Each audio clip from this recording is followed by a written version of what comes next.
I think we had a little too much fun back at the Dwarven Hold, but it was needed. We've seen a lot of darkness, both literally and figuratively, on this journey, and it felt good to let go just for a night. Now it's time we set out again, and this time, I have loftier goals in mind. If no one's going to step up to the challenge, perhaps it's time we did something. Let's find out what the future holds on today's short quest, Long Rest.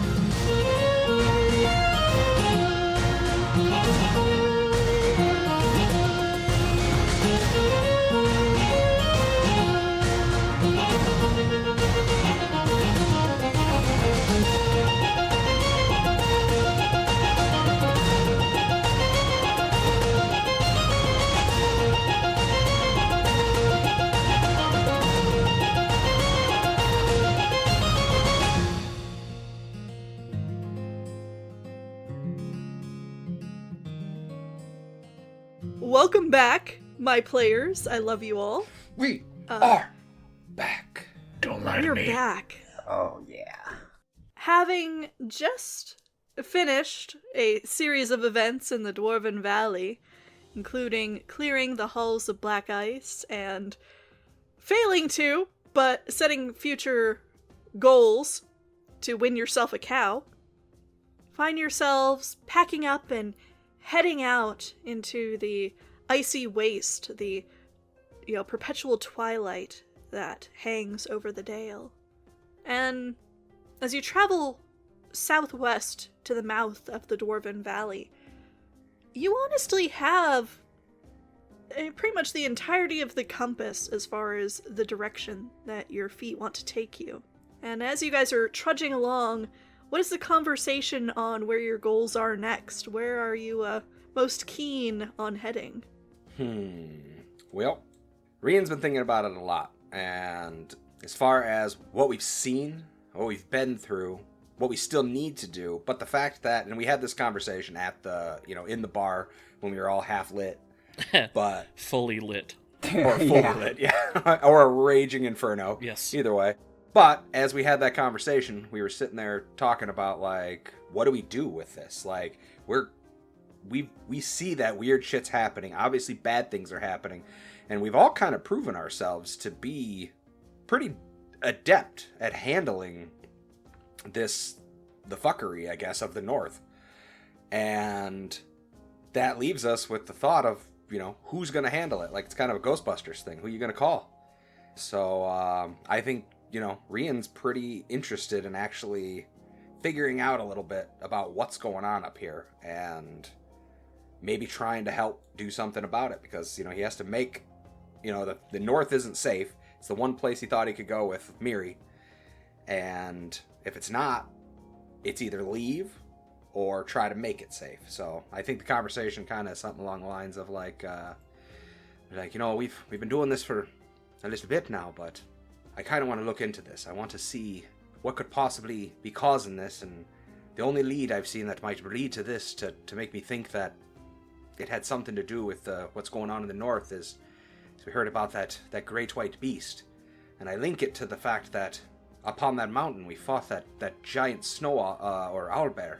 It was pure white and seemed otherworldly, and now we hear that there's this otherworldly moose in the Lonely Wood, and I can't help but think that maybe somehow they're connected. So, our greatest lead is there are two animals, and they're both white. I know it's thin. I will not deny. Thin is a kind word. Oh, I understand, my friend. But, the only thing I can say in there is I guarantee there's a bounty on it at least. So, if the worst comes to worst, we handle this thing for Tourmaline, and maybe we get a bounty out of it, make some money. Or we head over there, we find out it's just a big-ass moose that's white, and we turn around and we head back to Bryn Shander. Either way. I'm not saying no. I'm intrigued. I guess I just wouldn't be surprised if it's not connected.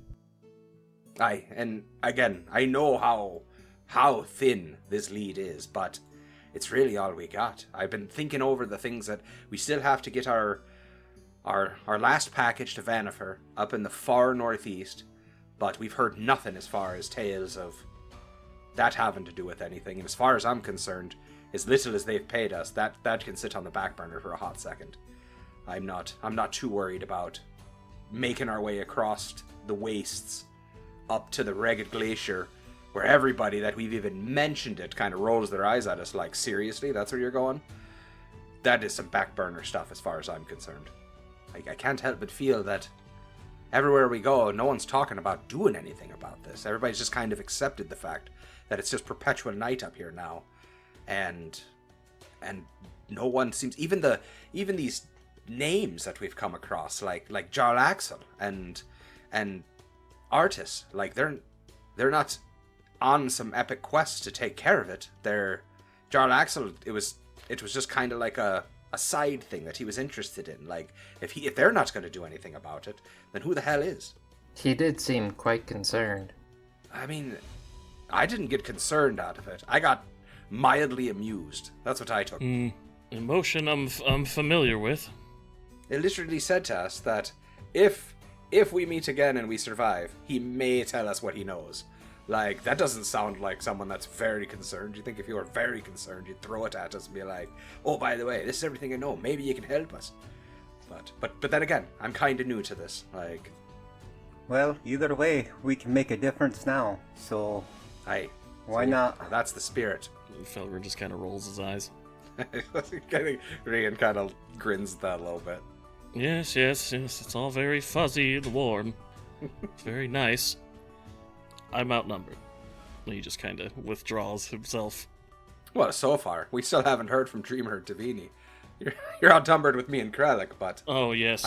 I can't decide for the rest of them. I guess they just all look at the two of you. Yeah, look over at Davini and Dreamer. But like, Davini, what are you thinking about this? What do you feel about all of this happening up here? This is your home. I think, I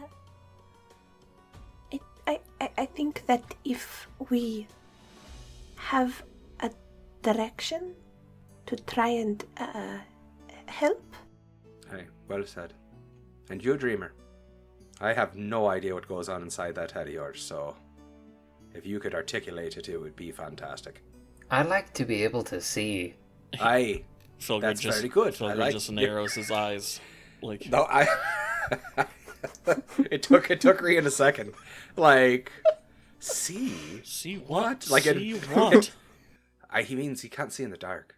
And he kind of like leans to Felger and he's like, he can't see in the dark like we can. He literally wants to see. I mean, it's good as raising any eye can think. He just of. rubs his eyes. It's the most practical thing. We're talking about grandstanding and making a difference and all these great things. He literally has a specific thing in mind. He just would like to see again. It makes perfect sense to me. Guess it's as good of a reason as any. Well, all right. It's at least one I can understand. So now you're outnumbered. What else is new?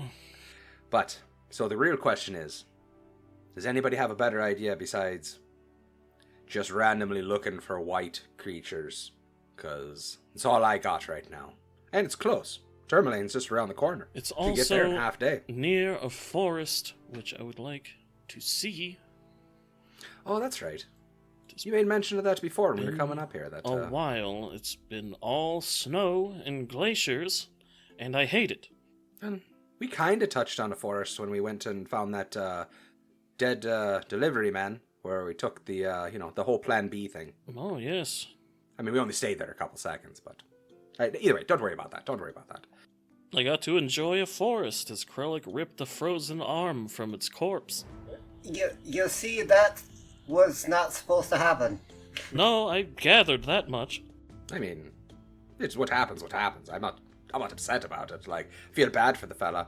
Speaking of which, yeah, next time we're in Bryn Shander, we really need to send someone that way, because that poor guy, someone should, at least bury him. So, is anyone against Tourmaline as the next stop? Like Brian said, it's just around the corner. Well, sounds like the eyes have it then. To Tourmaline. All right. To Tourmaline. All right. Away! Hello! So, are you heading for the road and then north along the shore of Mare Duladon? to Tourmaline, or are you just going to cut straight across country? I mean, so it's 5 miles. What can we do? We can do on road. What is it? 4 miles per hour. Distance per hour. Yeah, 4 miles per hour. At a fast pace on a road. Yes. Oh, that's fine. Yeah. Yeah, I was gonna say. So that's literally like an hour and a half worth of walk. It's like 5 miles there along the road. Whereas on foot without, on foot with snowshoes, overland travel is half a mile. Yeah. So that's like, what, 6 hours of travel? So it'd be 6 hours of travel if we cut across, or an hour and a half if we walk on the road. It's both longer and more dangerous. It's not longer. It's only 2.5 miles. Well, I mean, longer time-wise, right? Yes, very longer time-wise. Absolutely. Yeah. Yeah. But, yeah. It would be like an additional mile, but would still be significantly faster to go by Tourmaline. Or the road. You're still going to be traveling a bit overland, because you need to actually, like, get to the road, but... That's right. That little road line that we have is just our path. That wasn't technically a road that we took. Yeah. Mm-hmm. I love our little lines. Like, I love this map. I know the people on the listening can't see it, but we have a map of like 10 towns in the area of Icewind Dale, and you can see an orange friggin' line that runs all the way up the 10 Trail to Bryn Shander, then a yellow one that runs up to Targos, and then around to all the way up to Kelvin's Cairn, and then a green one that comes back towards the Dwarven Valley. So it's like every leg of our trip that we've done is like color-coded, and I love it so much. Thank you, Josie. I did the same thing for a Waterdeep Dragon Heist game that I ran, where we went from start to finish. And by the time we were done, like, you could tell exactly which roads they preferred to travel, because they had just gone up and down them like 5 or 6 times that's throughout really the cool. adventure. I'm looking forward to that. So, like, yeah, really looking forward to seeing these lines fill in a little more. So let's do that. Let's head on up to fucking Tourmaline. Let's take the road across over to the whatever the hell that road that runs between Targos and Tourmaline, and Bada stop bing. in and say hello. Bada boom. So as you hit that northern road and start walking along the shore of Mare Dualadon, I'm sure I'm probably saying Dualdon, there you go. There's a biting wind that presses on you from the north. You know, the white-capped water to your left, most of it frozen, but, you know, there's just clear patches out there. It's still sailable. It's just, there's so much cold wind coming off it that you almost feel as if you were not even bundled up against the cold. Thankfully, you are not in that blasting icy wind for long when you start to approach Tourmaline. Now, even in the semi-darkness of the aurora overhead, you find yourself sort of cresting a low hill and overlooking a picturesque town, where there are little lanterns dotting the place. You can make out faintly that all of these buildings, all these, especially the wooden faces of them, are carved with depictions of wizards and homunculi, tigers, weirdly, and smiling Jinn. Like, there's very much a sort of southern flavor to a lot of the wood carving that you see even as you crest the hill. Interesting. Gonna bring you to the map here. So it's almost like the Chinatown of not specifically Chinatown, but, you know, like, you get to a certain part of town and a very specific culture is like, you know, everything, the architecture is in a very prominent way. I like that. So it's like the Southlands. And you would be approaching by this southernmost road. Now, you're still feeling a lot of that very harsh, icy wind, you know, sinking its claws and teeth into you as you approach the town from the south. Thankfully, as you descend the slope toward Tourmaline proper, the buildings act as a sort of windbreak, and that wind dies down significantly. Yay.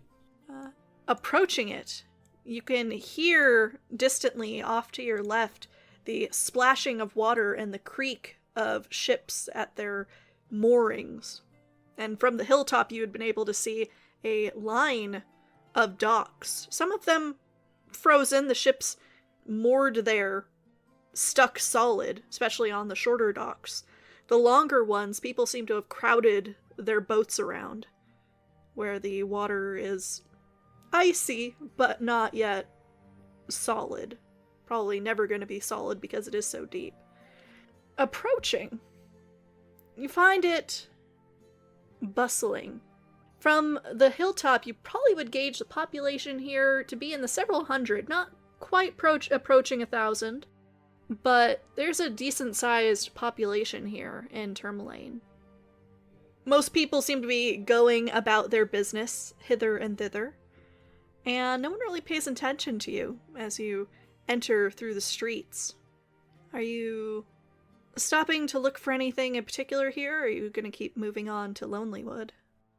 Well, I think we're gonna, at least Brian would want to stop and ask about it. Like, you know, maybe hit up the nearest tavern or something like that, or gathering spot wherever you find a bunch of people kind of hanging out. I would, like a sawmill? Oh, that's a good call. Or a carpenter that would use something like, would use the wood. So, like, someone would be impacted by the fact that... So, yeah, if there's no sawmills here and they're all up in the Lonelywood, then, yeah, like a carpenter. But if there's, like, sawmills on the outside, that'd probably be a great one to ask about. Yeah, so that's what Felgren would suggest. Yep, that's very good. Alright, so are you wandering the street looking for such a business? Do you stop and ask somebody? Or what is the approach to finding them? Yeah, I mean, I don't see why he wouldn't ask the first person he sees. You know? Yeah, no point in just randomly wandering and stuff, so... Alrighty. Well, as you are, sort of sussing out the crowd to find someone to ask, give me I would like a history check from Felgren, Crap. but I want you to use your charisma modifier. Oh. Ooh. Yay. Ooh. Yeah, I'll say you probably just roll charisma then, since you're not proficient, I'm assuming, in history. I am not, no. Yeah, I was gonna say, I was like, I don't want to just assume, but it doesn't strike me as a historian type. 20. Okay. Nice. So, sussing out the crowd, you spot someone who looks as though they could possibly fit your needs. There is a very stocky-looking man that goes by. Big. Dark clothes, hood up against the snow. It's got rabbit fur around the edges there. Big calloused hands. Yep. Big old Big lumberjack calloused with the hands. Yeah. And as you stop him, kind of a hand on the arm or however you get his attention. Stop that man. He pauses, Cast and the crunch of his boots ceases in the snow. There's something I can do for you. He'll lower his hood. Yes, you look like the lumberjack type. Perhaps you could point me in the direction of Tourmaline's sawmill? Or any place where folks who work the Lonelywood gather? And you see him kind of chewing on the inside of his lip. And then turns his head and spits into the snow. And, it's not like a gesture where he's spitting on your words. No. You see that there's a dark splash of something there into the sort of dirty snow that's been mucked up underfoot. There's not much call for a sawmill down here. That would be the business of the town up the road. There's the mine.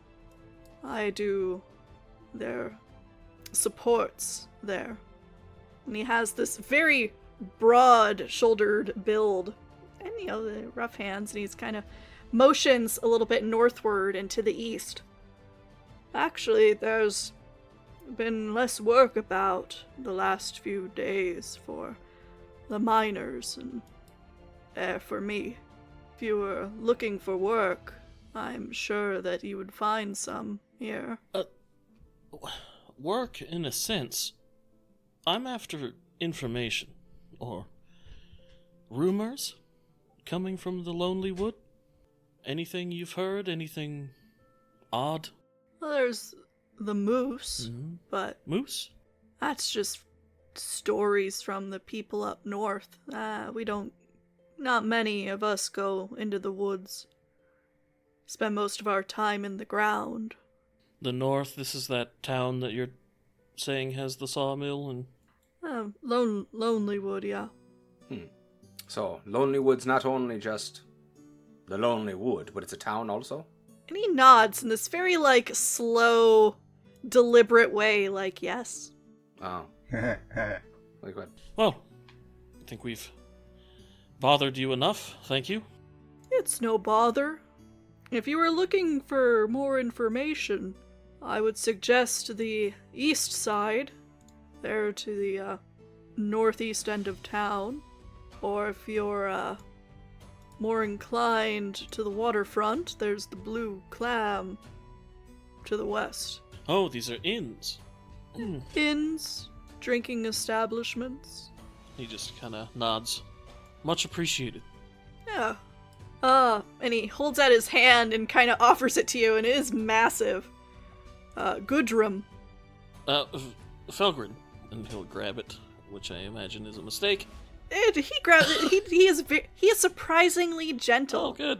Though his hand is as coarse as sandpaper, and he gives you this he seems to have a deliberate way of speaking about him, and he gives you this very deliberate shake, as if wary of breaking something.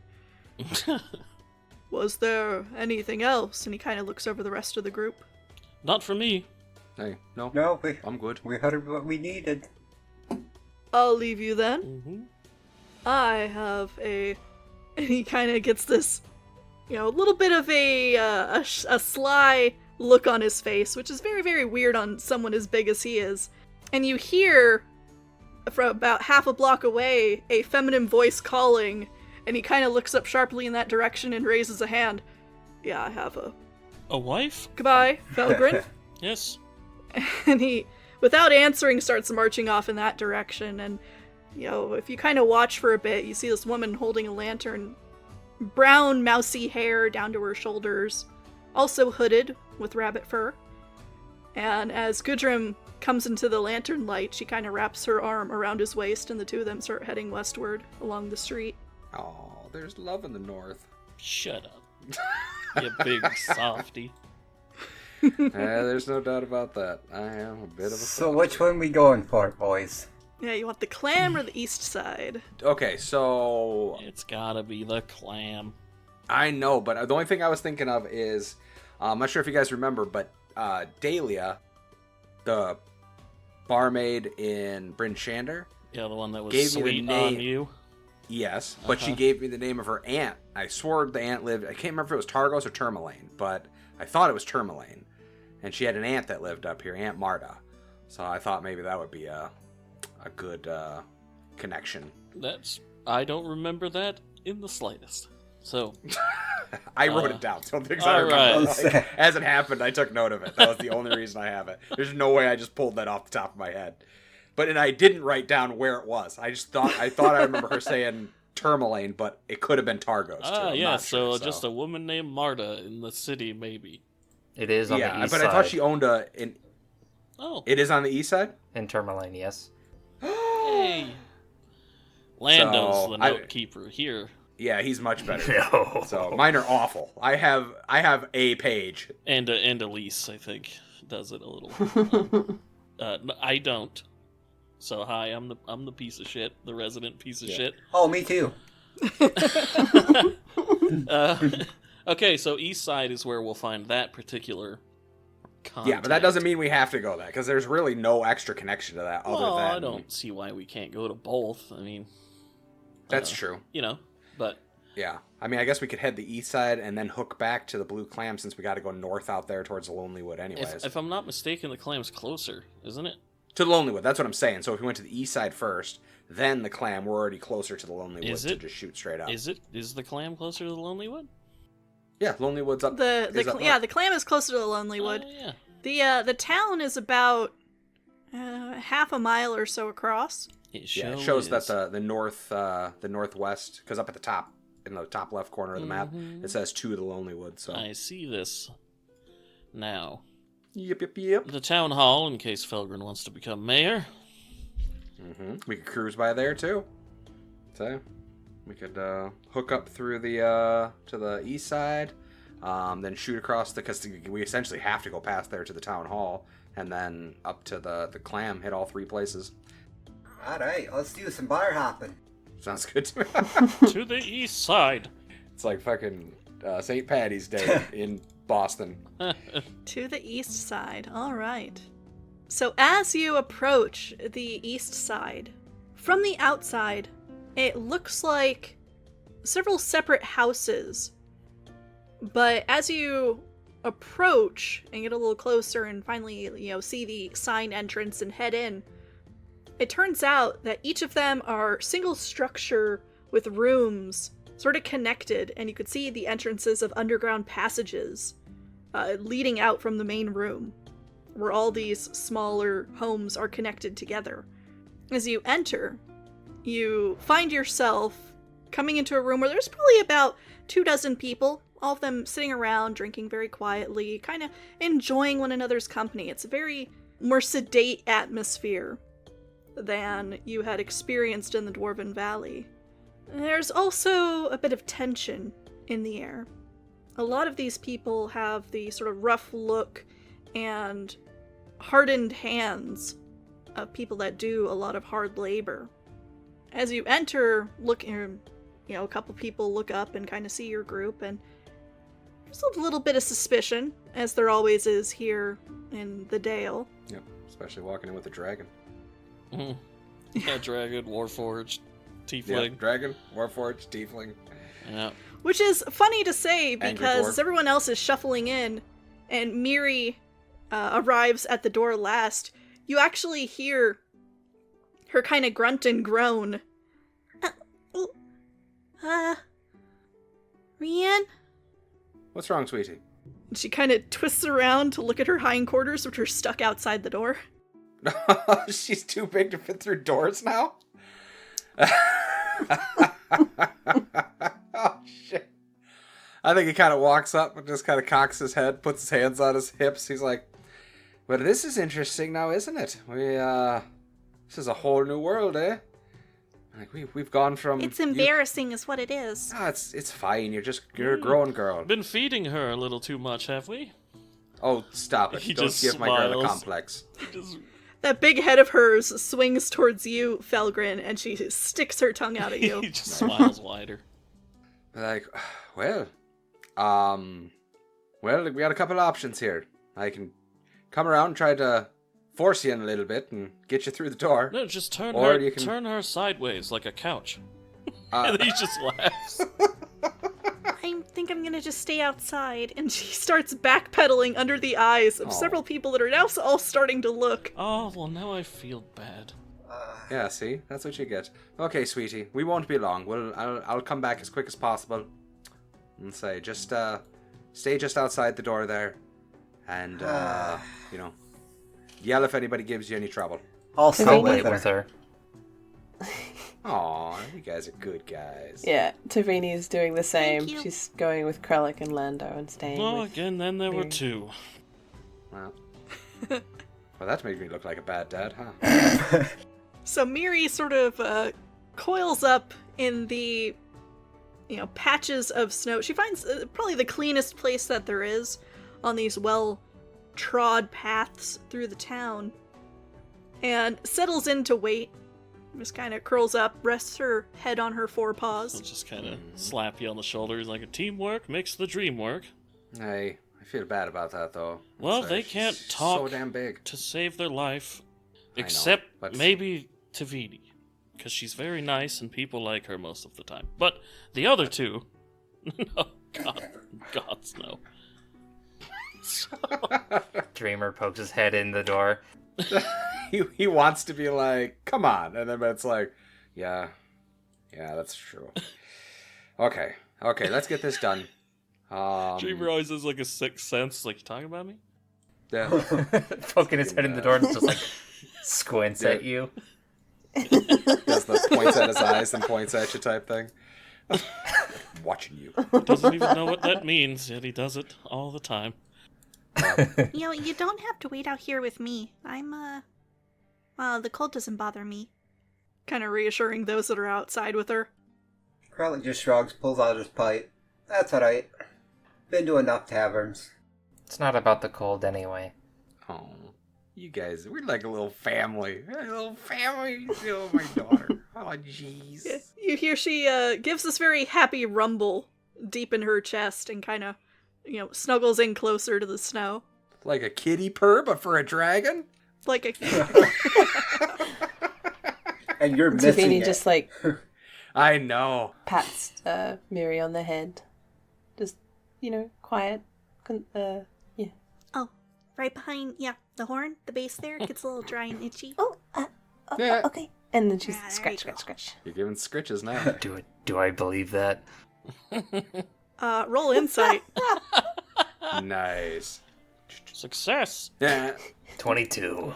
22. If it does get dry and itchy, it's weird that she's never mentioned it before. Nice.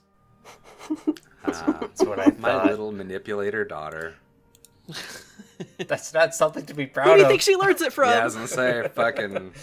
God damn it. What? If I was out there right now, I'd be like, God damn, Grin. That's not. Fucking- Come on. That is not fair. Alright, it's fair. Okay. Yeah, it's fair. All Let's, right. Let's get this done. Well, let's go talk to some people. Hey. Yeah, back inside, you find yourselves, as I said before, about 24 people in here. Several of them, now that the dragon is no longer in the room, have gone back to drinking and talking. And you do see 1 or 2 people kind of surreptitiously looking up to glance at the people that travel with the dragon, but again, there's no real sense of hostility in this room. Mm-hmm. That's good. However, the space behind the bar is empty. This is the first tavern I've ever seen without a bartender. Hey. Is this like a self-serve thing? Do we just go back there and grab what we want? That would be a mistake. Yeah, you're probably right. That we tried that back at the Dwarven Valley. That didn't go as well No. for us, did it? No, it didn't. I I don't know what you mean by we. That. It's more me. Oh, I was right there. Well, that's true. I stopped first, but I was right there with you for the beginning of it. How you talked me into it, I'm not sure, but... I don't remember. Me either. I barely remember us actually doing it. I thought it was a dream until that same lady gave me a shitty look when we left. At that point, he's looking for like a waitress, like a barmaid, or... As you are looking around, your eyes do start to catch and then follow a very willowy young woman. Looks like a teenager who seems to be gathering up empty mugs from a table as a couple people kind of finish their drinks and then get out and start shuffling out. This sort of sandy blonde-haired teenage girl human who fills her arms with cups and starts marching them over to the bar. And as she does, you hear her sort of singing a song to herself. Ahead of winter's wind she came, the lovely woman with no name. Draped in a fur-lined cloak of red, to the icy lake she fled. Wind pursued her all the same, sure as night she's dead. Charming. Seems to be kind of Yeah. going about her work. I think Rian was like whimsically like nodding along to it, and then she hit that last line. He's like, "Oh shit!" It would probably do like that flat mouth stare, like, that's not how I expected it to end. No, it's very whimsical for a second. Like, yeah, I think we'll approach her, try to get her attention. She doesn't initially look up at you. As she gets behind the bar and she sort of dumps the used mugs into a large, low wooden, dish. Mm-hmm. Immediately grabs a rag and kind of slops it into a bucket of soapy water and starts really attacking them. Oh, nice. But on feeling eyes upon her, she kind of glances over her shoulder and then doubles back to look at you both. Oh, hi! There's something I can do for you? And she's still, vigorously rubbing at one of the cups. Yeah. Is this, Marta's establishment? Yeah, this is mine. And she You're- nods. I'm Marta. You're Marta. They say... What? Didn't they say aunt? Yeah, that's what I swore. that Are they you a said. Marta, Junior? I'm the only Marta I know. Do you have an... Do you have a niece that lives in Bryn Shander? Works at the bar there? Yeah, you must be, talking about my dad's sister's kid. Not really a kid. Still trying to, like, vigorously clean. Huh. Felger just looks confused. Did she say it was her aunt? Yeah, she said, yeah, that your aunt's Marta. But... Yeah, she's... And she kind of taps the side of her head and makes, like, a twisty motion with her finger. Oh, okay. Time slips away from that one. That explains why she was so into you. He first grimaces, and he's like, oh, dodged a bullet there. And after you said it, he's like, oh, yeah, I guess. Amazing. You just came here for some, see if we get some information. Say, we're looking to possibly head up to the Lonely Wood, following some rumors we had heard. You heard something about, what was a great white moose or something like that up that way? Oh, and here I thought you would be about the mine, but, no, the moose? Well, now I wonder what the mine's all about. Yes, it seems very, very dour in here. Hi. And she grimaces. Another table gets up and, starts to leave. And as the door pushes open, that same blast of icy wind from off the lake comes ripping into the room, making all the torches, flicker and shudder. There is a very loud sort of accompaniment of complaints from everyone who just kind of like huddles into their robes a little tighter, their cloaks. It's the anti-norm. To everyone but Marta, who seems to take that blasty ice of wind in stride and doesn't even seem to notice it. Yeah, a couple of kobolds moved in and kicked everyone else out. Oh, He just kind of narrows his eyes, like, a couple of kobolds? Kicked everyone out. Little dragon, dragon-like people? Those? Yeah, he turns to Felger and he's like, are kobolds different up here than they are anywhere else? I don't know. I've seen kobolds. And... When you say a few, do you mean a lot? Oh, I don't work in the mine, so I wouldn't know how many. Huh. But these are good, hard-working folk here. I don't know that anyone here would lift a hand against something like that. Huh. Interesting.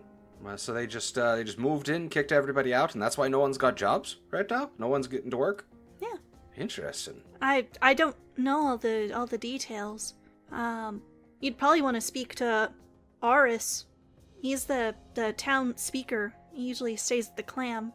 Well, what a coincidence. Hey, okay. Well, back to our original question. Do you know anything about this great white moose we've heard up in Lonely Wood?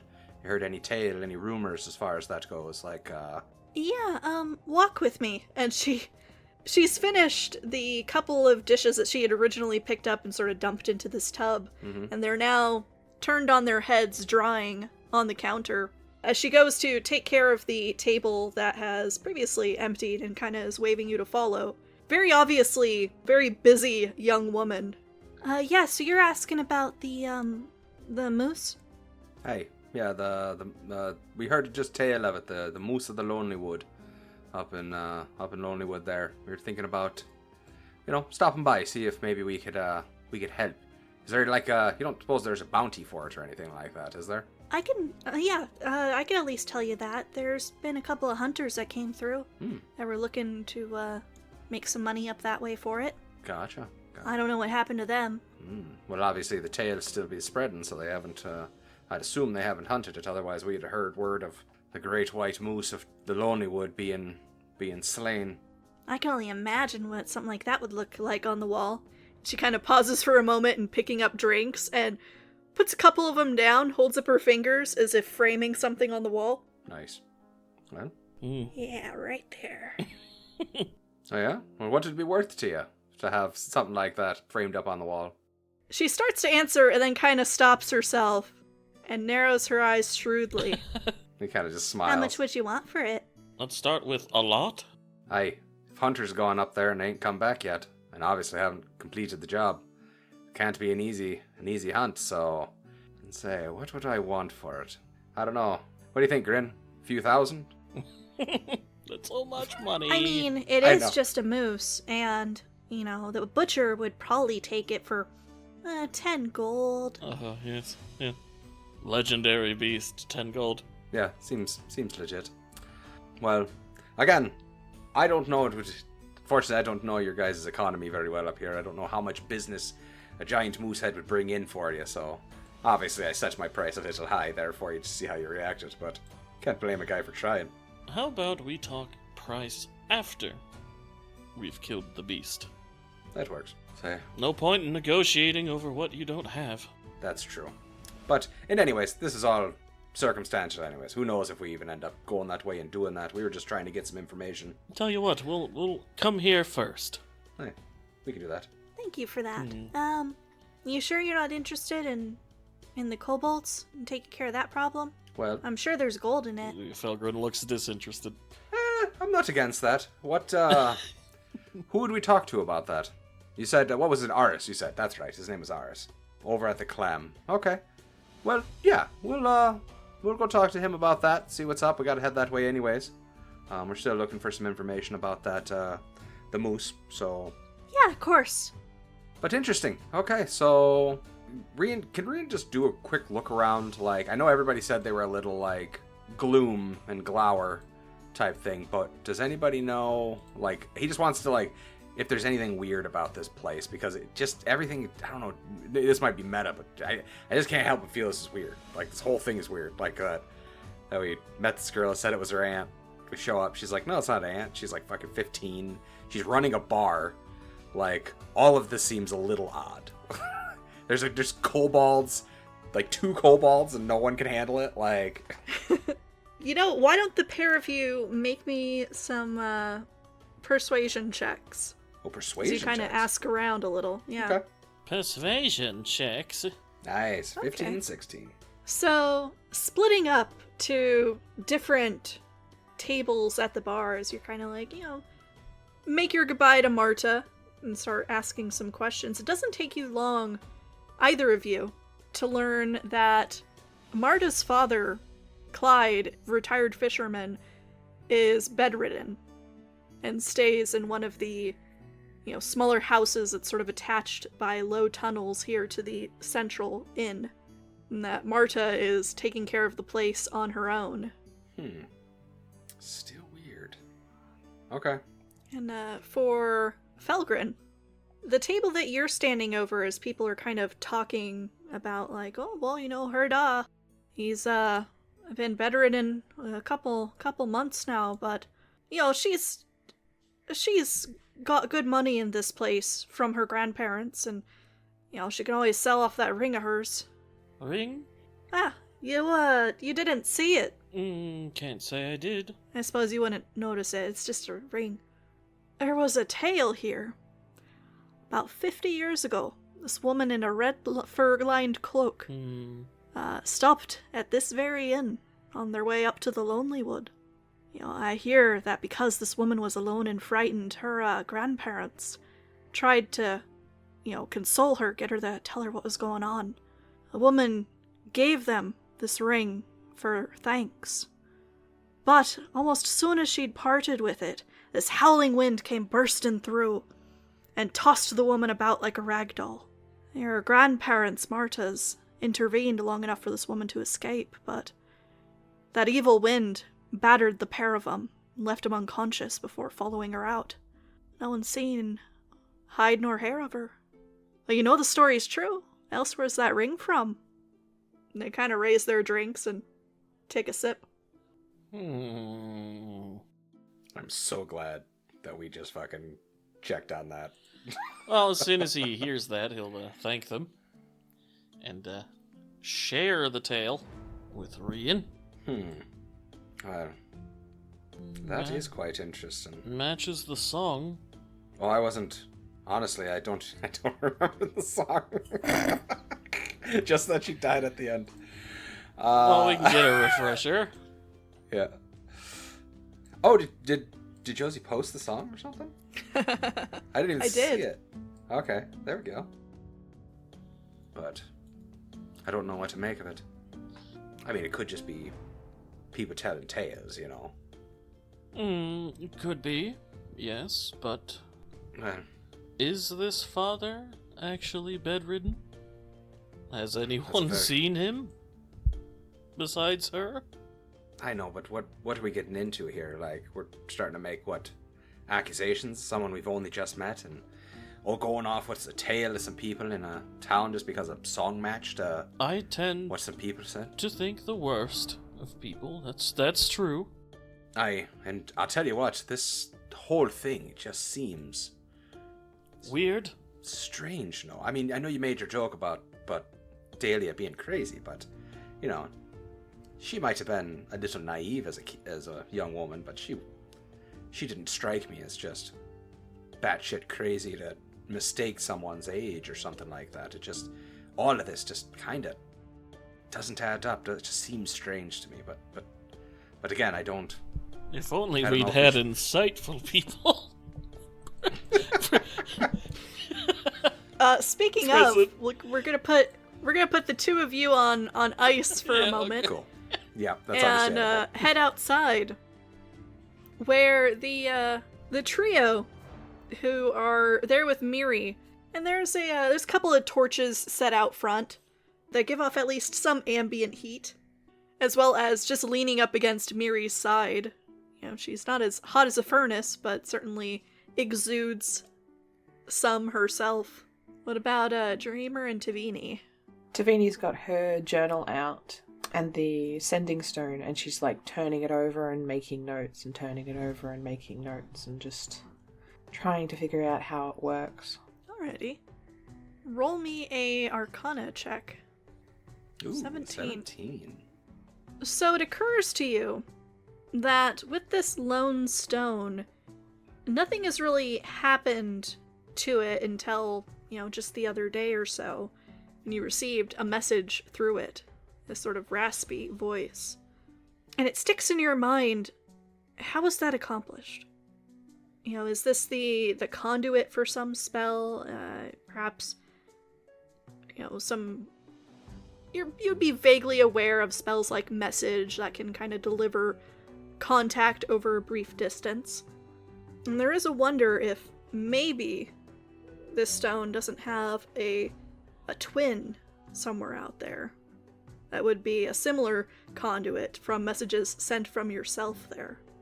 I think Tavini's clever enough for that load of information there. She's scratching notes, and then like a question of how many twins?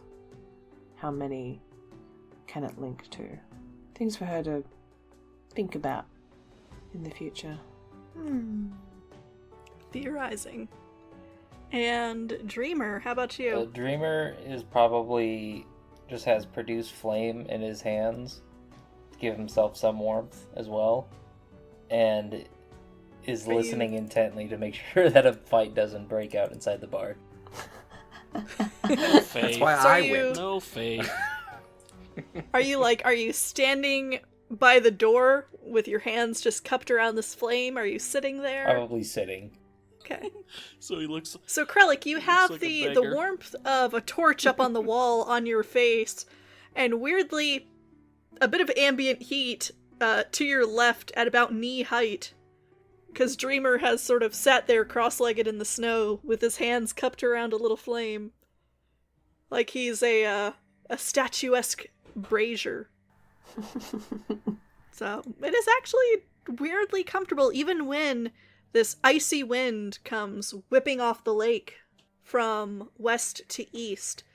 And as a couple of people are heading out of the east wind, the torches gutter and flicker, and even your own produced flame in your hands almost goes out as this wind rips through.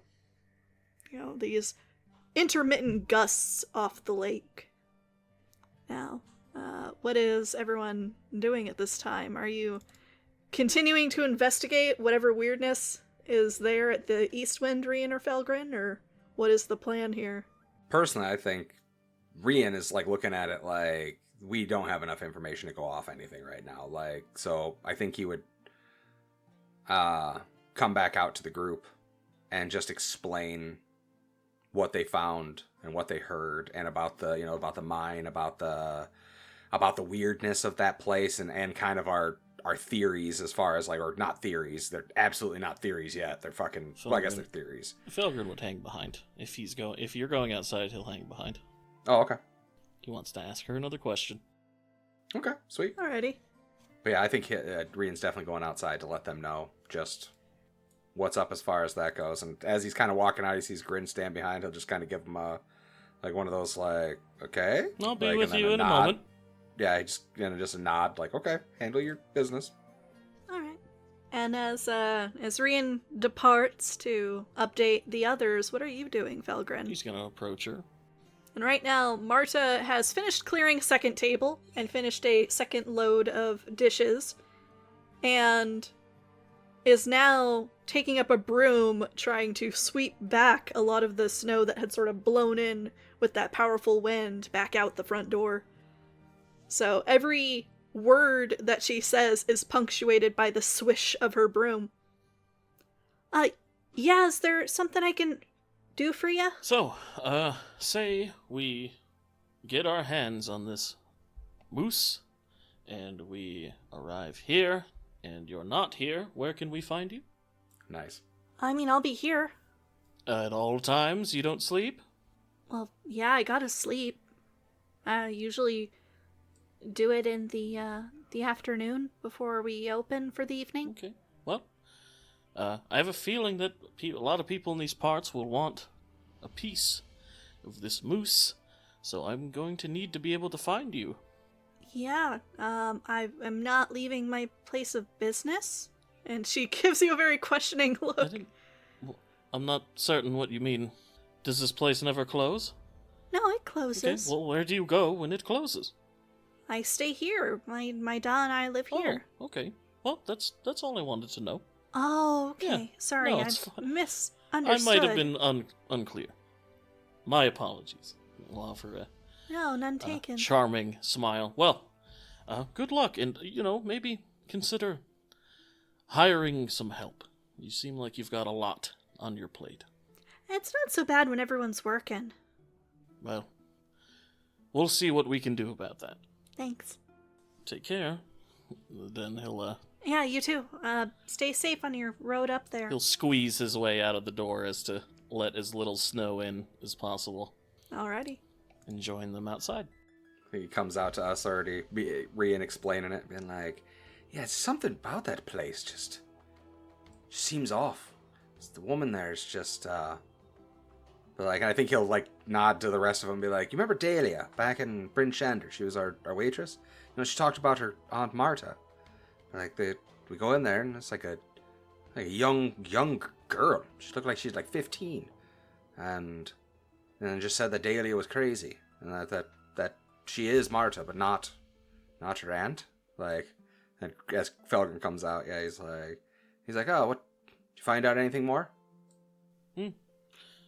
Oh, just that they also live here, her and her father, in the same building. And you'll notice that he said father in quotations. Nice. I mean, we got nothing to go on as far as this goes, but it's just seems so off and odd. But we do have a dreamer who can turn into a teeny spider in order to find any perspective we might seek. I don't know about that, though. Doesn't that seem a little off to just send Dreamer into somebody's house? Like, sneaking around just because we think something seems off? He just purses his lips and shakes his head like he doesn't understand why that would be a problem. No? If you are concerned, why not speak to the father? Oh, well, you would need a reason, right, to speak to her ill father. Oh, you know what, actually? Now that you say that makes sense. Tavini, you're a healer. Maybe you could actually help him. If it is true, and he's having trouble, he's fallen ill, maybe you have the ability to help him. Like, it wouldn't even be a ruse. It wouldn't even be us being sneaky or anything like that. Like, we could actually try to help him. Make sure that he's alright. I could try. And Dreamer, Dreamer heals too. Mm-hmm. We could give it a shot. Aye. I mean, at first I was off on this. Like, I mean, how do we explain it away? I don't want to invade these people's privacy in their homes just to, on the thought that, oh, maybe something's not right, in my opinion, but... You mean more than we've already done? Because she certainly didn't tell us that her father was ill. Aye, that's true. But we did hear it. You heard it from the folk in there. So, at least we can proposition it, Gauge her response. By all means. Aye. Think I'll just spectate for this one. Okay. Sounds good. Dreamer, Tavini? If there is someone who is sick, I would like to help them. I appreciate that. It's very kind of you. I wouldn't expect any less of you. And I think he'll wander in again. And he'll look to Miri and be like, I am so sorry, my dear. I promise. I'll stay out with her. I appreciate that, Grin. Thank you. You don't have to stay out here. He just I'm plops fine in the cold. snow. Yeah, I think Krallik's staying out there too. Miri gives him a bit of a guilty look and then just kind of tents a wing over Felgrin. Thank you. Oh. Just kind of dusts the I snow. mean, you look like the wind would blow right through Oh, you. thank you very much. That is so funny now. Like, that is like from such a tiny little baby thing to like tenting her wing over him and being like, oh, you're so little. You are weak and puny. You were small enough for me to kill easily. Remember that for future problems we might have. Well, I'm just saying. It's okay. You're almost small enough for me. Well, I'm to eat. saying a favor begets a favor, does it not? Is the favor that you didn't kill her? Yes.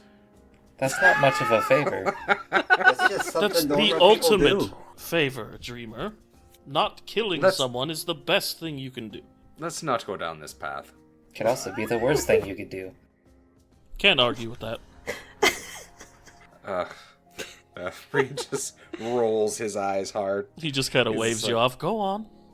I She'll be fine. Go on.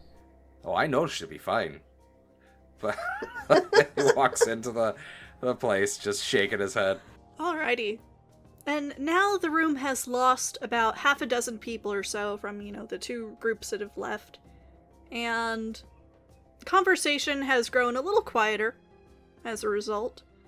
Marta continues to scurry about and clean up different odds and ends. She's dusting bottles now behind the bar. How are the two of you approaching this? Or whoever is three, heading I in. guess. Three of them. Yeah, as I say, Dreamer, are you coming in with us? You didn't technically say you were, so I Yeah, wasn't sure. I'll also if you come were in. or not. Okay. Cool. Yeah, so Okay. it's Tavini, Yeah. Dreamer, Rian. Yeah, I think he'll, Brienne again, since he's already talked to her, will kind of flag her down, be like, Marta! And like, Yeah? be like, hey, so, I don't mean to intrude on your life and things going on, but, when we were about asking around, it came up a bit about that your father had been possibly ill and wasn't doing well. But a friend of mine here, both of them, one is a naturalist, a healer, a druid, and the other is a cleric of Moradin. They could probably help your father if it's true that he's not feeling well. We would like to help out as much as we can. Hello. A little circle wave from Dreamer. Mini circle wave from Tavini. Yes. Nice. Oh, well, that's real kind of you. I'm a little busy here. If you want to sit for a couple minutes while I find a good stopping point. She grimaces and kind of looks over the rest of the establishment. Oh, that's not a problem. I mean, no rush. I'll say we'll take a seat and wait you out here for a second. Unless you just want to point us the way. Like I said, we can. I mean, obviously you don't know us very well, but trust me, these are good folk. They do nothing but try to help. So, unless you want to just point us the way towards where he is, we can possibly just try to do what we can as far as the healing goes. It's up to you. She purses her lips and they kind of pull to one side as she looks over Dreamer and Tavini. Roll me a persuasion check. Sure thing. And blue. Oh no. Oh, fuck, natty one. God damn it. Yeah, I'm sorry. It'll only be a few minutes, please. Oh, no problem. I don't mean to step on your toes. You go ahead, handle your business, and we'll wait right over here. And he'll grab a table. All right. And as you grab a table, you see another small table has finished their drinks and is getting up and walking out. And as they do, Marta scurries over and grabs their tankards and goes and dumps them in the tub. And you see her just, going back and forth, doing little odds and ends. And then she goes to one of the tables, and you can hear her, now that things are a little quieter. Hey, Beatrice, can you just kind of keep an eye on things while I'm away? Seems to be talking to one of the other locals, and the woman gives a nod. This very heavy-set looking person with short, cropped hair, the same sort of rugged look as all the other miners. But, after a moment, Marta comes back to your table, where, the trio have sat. Yeah, just a few minutes. Yeah. Hey, no problem. I think he's trying to get an eye since, Felgren made the comment about the ring. Just trying to get an eye on that ring a little bit. And I know he can't get his hand on it or anything, but, if he can get any type of sense for it, as far as, Oh yeah, your ability to detect. Yeah. Alright. See if it's juiced up. Yep, see if it's got that mojo. Yeah, very, very distinctly. There is a sense of magic around her. Just as I surmised. As I Did you stroke my chin. I mean, sorta. Not. It started going weird. We talked about they mentioned the ring. I was like, we gotta be a have magic no ring. reason to suspect her. Well, Dane, not Rian. Rian has no reason to suspect her. Now, remind me, does that ability work like Identify, where you also know the school of magic? It doesn't say anything about that. And it doesn't, unless I do Identify magic as a ritual. Yeah, only if I do Identify as a ritual do I actually find out what it is or anything like that. As far as I can tell, I can just, look at something, tell the value of it, and if it's magical or not. That's all I can really do. I don't think it gives me any type of... Yeah, no, it doesn't. You would be able to cast Identify on it as a ritual, but that would require her, handing it over for several minutes. Exactly, that's kind of what I figured, so I wasn't expecting that. But with Dreamer's high passive perception, and let's see... Yeah, no, he's the only person that would have it high enough. Yeah, I think Rian would actually tell him to, keep an eye on that ring for me, buddy. Something weird about this. It does actually catch your eye enough that you're able to see or tell details of the ring, Dreamer.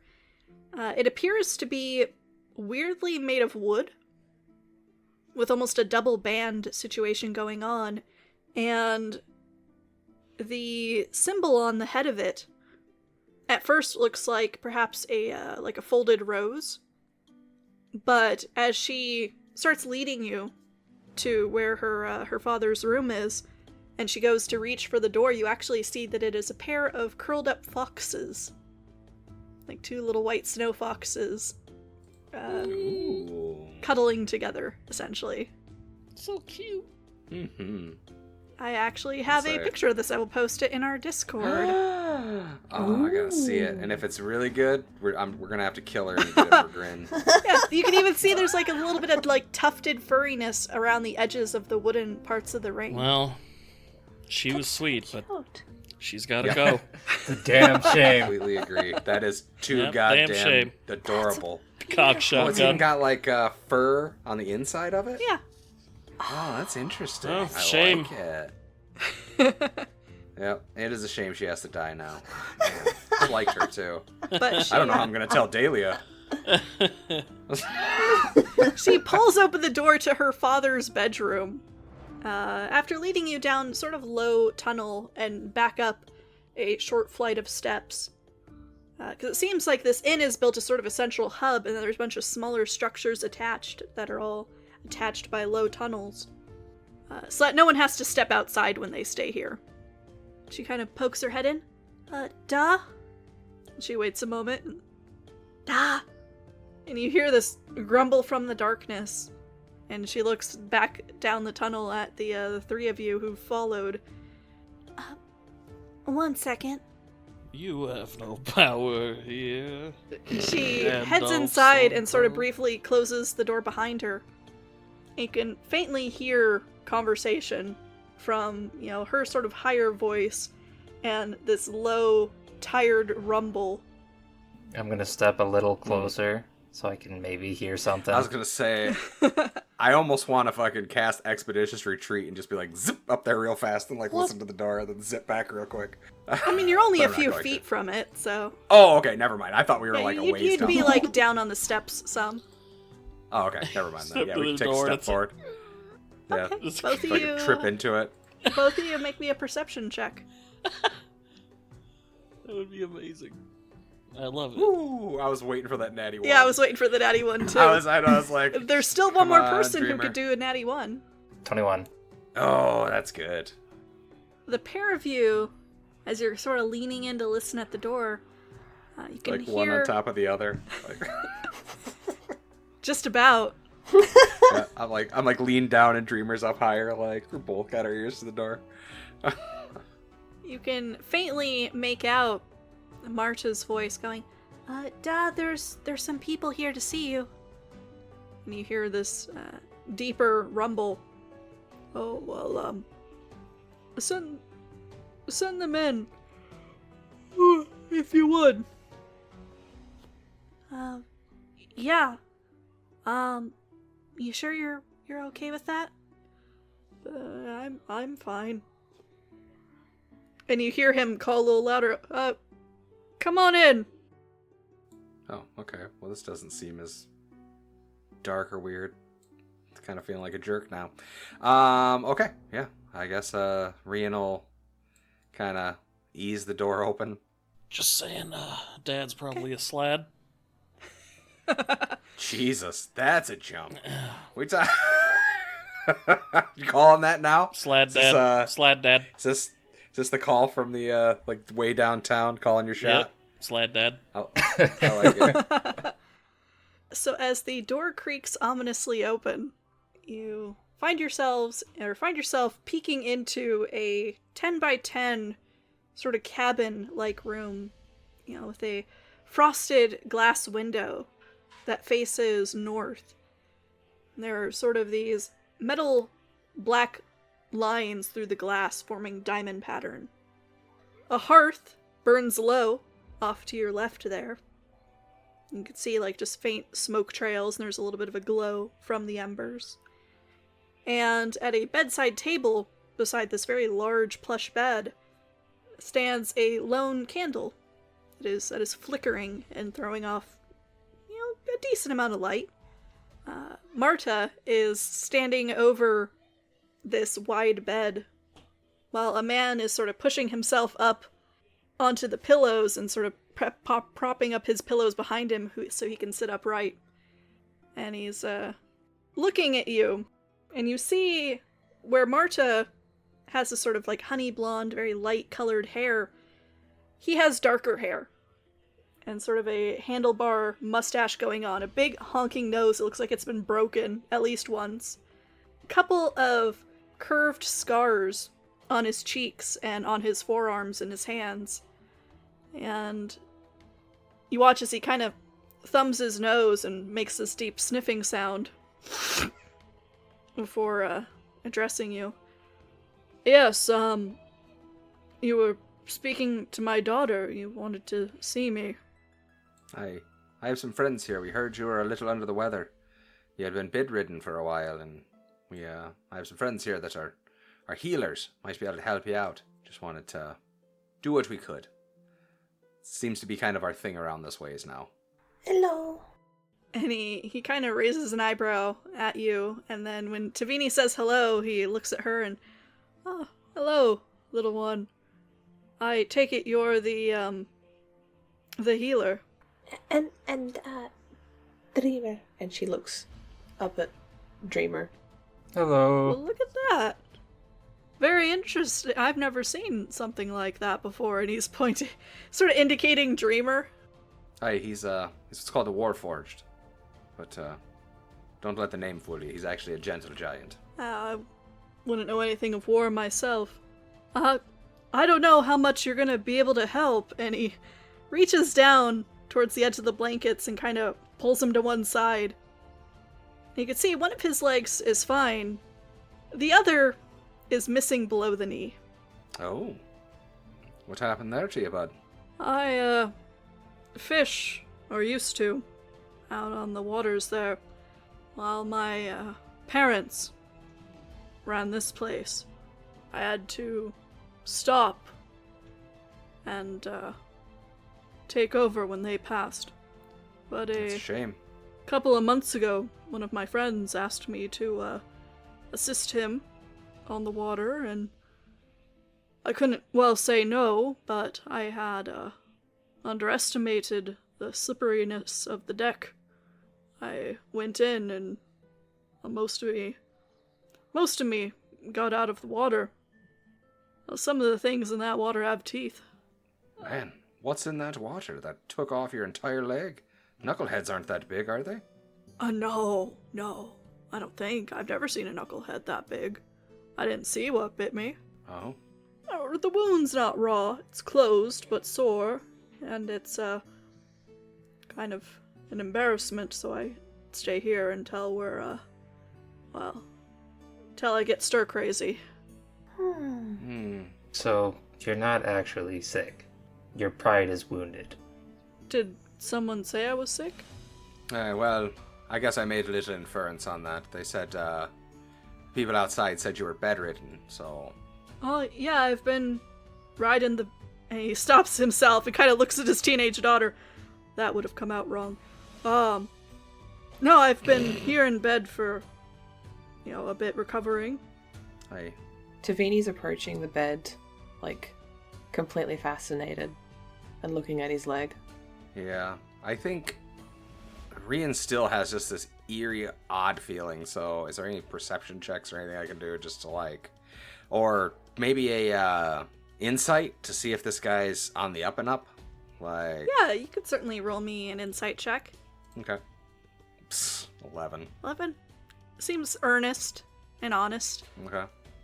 Well, unfortunately, Tavini, I know you're a great healer and you've closed up some wounds for me, but I don't know about bringing back legs. Would you like a leg? And you see him kind of sit back a little at that and really kind of look at you consideringly. And Marta is also looking from you to her da, sort of trying to gauge him. I mean, can you give a leg? I'm not thinking of taking one from someone else, small one. And I think yours are a little too short. That'd be funny. Gives a bit of a dad joke grin. Yeah. She smiles. No, I might be able to make one.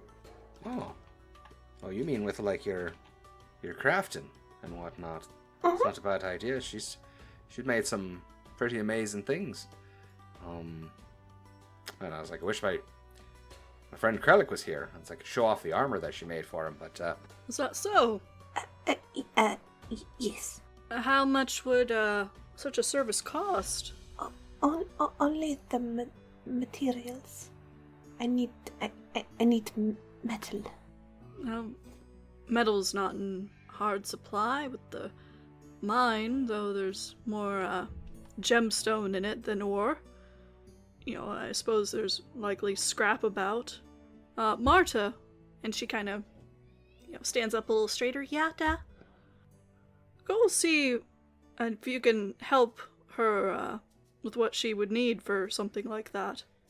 Yeah, of course. May I measure your legs? yeah. And I think if she's taken off, I'll go volunteer to go with her to help her, get whatever together she's going to get. All right. And Papa Marta, Clyde, nods and sort of pushes himself to the edge of the bed and lets his good leg hang over, with his stump now facing you, Tavini. And you can see it is a lot of new skin there on the end of it. When she goes to reach out, she sees that it's still new, so she pulls her hand back. And he's, like, pulling down his pant leg over it. I know it's a weird sight. I'm still not used to it myself. No, And she reaches up, grabs her holy symbol, and then speaks a prayer to cast Cure Wounds, just to take any tenderness out of that stump. Alright, if you want to roll for that. And so she just, like, touches him just above the stump of his leg. And as you do, you feel that familiar warmth. And even the embers that are burning in the low hearth and the candle on the bedside table there seem to blaze with just a little more heat and light, briefly illuminating the room much more. And as that heat starts to fade again, leach out of the air, Clyde kind of looks curiously down at the stump and he pulls back the pant leg a little.